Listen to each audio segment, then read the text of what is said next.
Oke, topik kita kali ini adalah berpihak pada UKM, konsep dan aplikasi Kotak Suara, Talkshow Dharma TV. Masih dengan Bu Endah dan Pak Yudi. Saya lanjut ke Pak Yudi tadi ya, sudah dijelaskan bahwa 227.000 unit usaha mungkin UKM ya yang ada di Kabupaten Malang, kemudian 40.000 yang mungkin sudah ada identifikasi, baru yang dibina 20%-nya. Ini kan satu catatan yang saya kira harus kita kritisi. Nanti seperti apa, apakah anggaran untuk membina itu kurang? Pak Yudi, ini kan harus dipertegas juga. Kalau anggaran ini kurang, apakah ini sudah dinyatakan bahwa, apakah ini bukti bahwa sistem ekonomi kita itu memihak kepada usaha kecil menengah? Seperti apa itu Pak Yudi jawabannya? Barangkali keberpihakan itu sudah mulai tampak, tetapi memang sekali lagi perlu ada terus terang perlu ada komitmen bersama yang diaplikasikan di lapangan. Karena perlu diketahui bahwa selama ini pada tahun 2004 itu memang ada pertemuan KKMB di Gubernuran kaitannya dengan bagaimana pemanfaatan sumber yang berada di perbankan itu benar-benar menyentuh pada masyarakat. Lah itu kalau awalnya belum mencapai titik pada komitmen awal sekian persen untuk UKM, itu memang sudah dicetuskan supaya bisa terpenuhi persentase terhadap keberpihakan terhadap UKM, sehingga waktu itu perbankan-perbankan di Jawa Timur khususnya memang membentuk semacam KKMB di daerah-daerah untuk kaitannya ada pendampingan dari pihak perguruan tinggi, dari pihak LSM untuk bagaimana dia membina, bagaimana dia mendampingi, memberikan konsultasi pada UKM yang belum mampu untuk bisa mengakses permodalan di perbankan. Itu barangkali keberpihakan itu sudah mulai saya katakan tadi secara bertahap, pelan itu tapi pasti. Dan mengenai anggaran Pak, khususnya yang ada di pemerintah Kabupaten Malang, keberpihakan itu sudah mulai 2002 itu ada fasilitas pinjaman kepada UKM di Kabupaten Malang dengan nilai pada awal itu 6 miliar kepada UKM di Kabupaten Malang, sehingga itu sampai dengan tahun 2007 itu sekitar kurang lebih sudah menjadi 10 M. Dan tetapi memang yang disayangkan memang komitmen daripada UKM sendiri juga masih perlu selalu kita evaluasi ya, karena masih sisa pinjamannya masih cukup. Iya, jadi komitmen UKM sendiri harus juga dievaluasi. Apakah kalau sudah diberi pinjaman mengembalikan dengan tertib, cicilannya tertib atau seperti apa? Pak Yudi, kemudian apa usaha-usaha lebih lanjut dari Dinas Koperasi dan UMKM ya, melihat satu data yang saya kira cukup fantastis ini, 227.000, 40.000 diidentifikasi, 20%-nya baru yang dibina. Nggak ada pemikiran misalnya bahwa ini kan sudah ada teknologi maju ya, sudah ada internet, mungkin Dinas Koperasi dan UMKM itu memfasilitasi, ada website Dinas Koperasi, kemudian mungkin internet masuk ke pengusaha mikro, kecil, menengah, jadi mereka sudah mulai bisa berkomunikasi dan seterusnya. Itu seperti apa itu Pak Yudi? Pemerintah Kabupaten Malang dalam upaya untuk memberikan sosialisasi memang sudah sering kita lakukan. Bahkan sejak tahun 1994 itu kita melakukan sosialisasi per kecamatan. Setiap kecamatan kita berikan sosialisasi, dan itu kita lakukan dari 33 kecamatan itu, sehingga barangkali informasi itu tidak sebetulnya tidak putus, manakala UKM sendiri juga punya kemauan untuk tahu, untuk bisa memanfaatkan peluang yang ada. Karena terus terang kita di website di Pusat Kerajinan Singosari itu juga ada websitenya yang bisa diakses oleh semua UKM.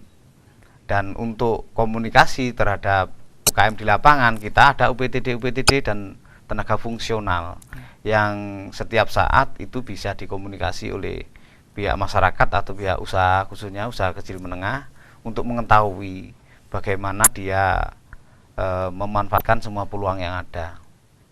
Oke Pak Yudi, nanti bisa dilanjut. Saya ke Bu Indah. Bu Indah, saya agak ragu kalau misalnya konsep perekonomian kita itu berpihak kepada usaha mikro kecil menengah. Kalau ada fakta tadi dengan data 227.000, ribu diidentifikasi, 20% dari 40.000 itu yang sudah dibina, katakanlah. Jadi bagaimana mengakses permodalan, membangun networking, memasarkan produknya dan seterusnya. Ini saya agak ragu.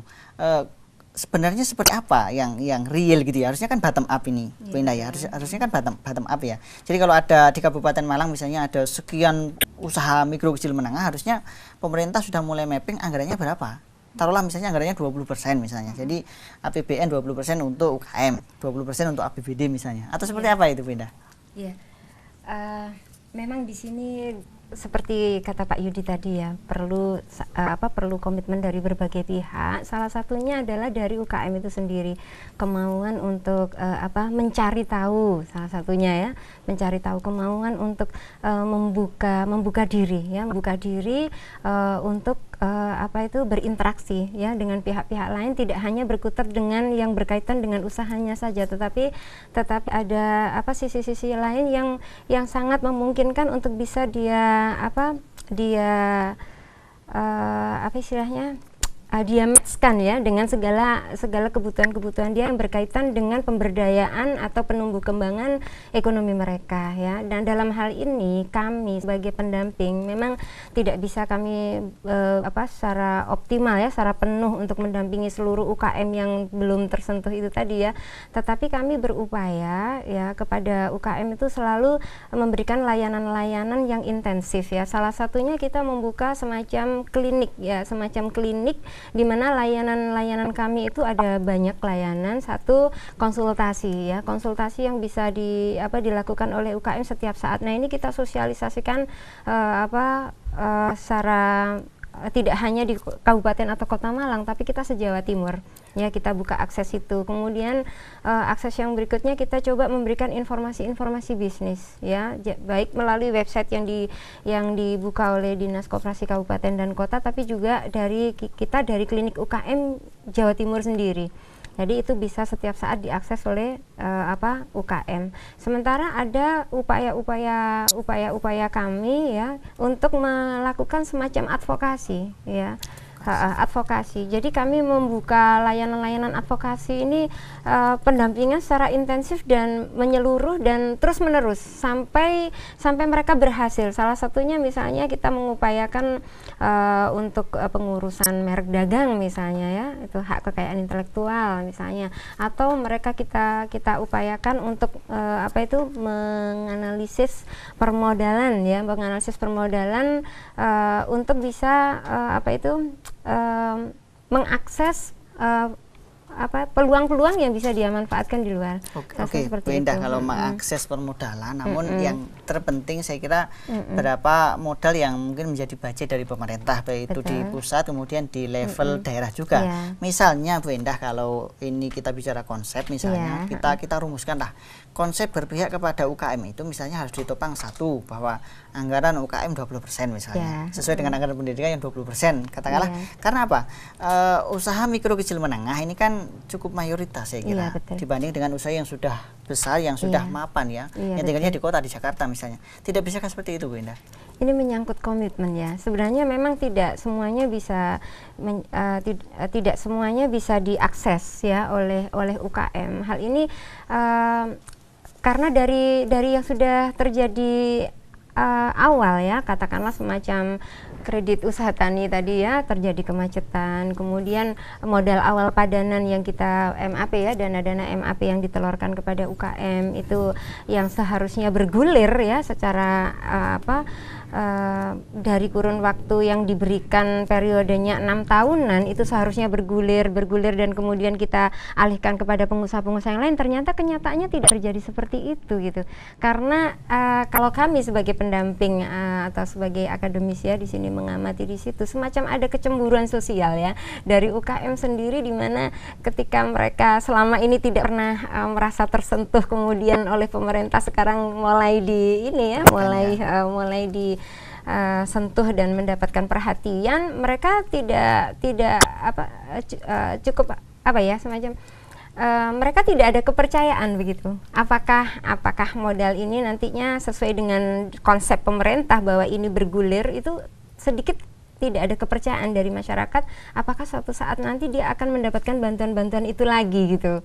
Ya, khawatir nanti ada penyimpangan. Dana bergulir ini satu tema baru Pak Yudi. Kalau tadi saya singgung bahwa harus mungkin ada komitmen anggaran untuk UKM 20%, kemudian KUT yang sudah jalan dulu, kemudian ada yang macet dan seterusnya. Apakah masyarakat UKM itu belum siap untuk dapat dana, belum siap untuk dapat pinjaman dan seterusnya? Tapi akan kita sambung di segmen selanjutnya, Bu Endah dan Pak Yudi ya. Tetap di sini nanti. Oke, pemirsa, menarik yang kita bahas di segmen 2 ini, dan pemirsa tentu juga bertanya-tanya apakah mungkin anggaran untuk UKM yang jumlahnya besar itu bisa sampai 20%? Kita akan ketahui, kita akan tanya kepada dua narasumber kita di segmen ketiga. Tetap di channel Inspirasi Dhamma TV.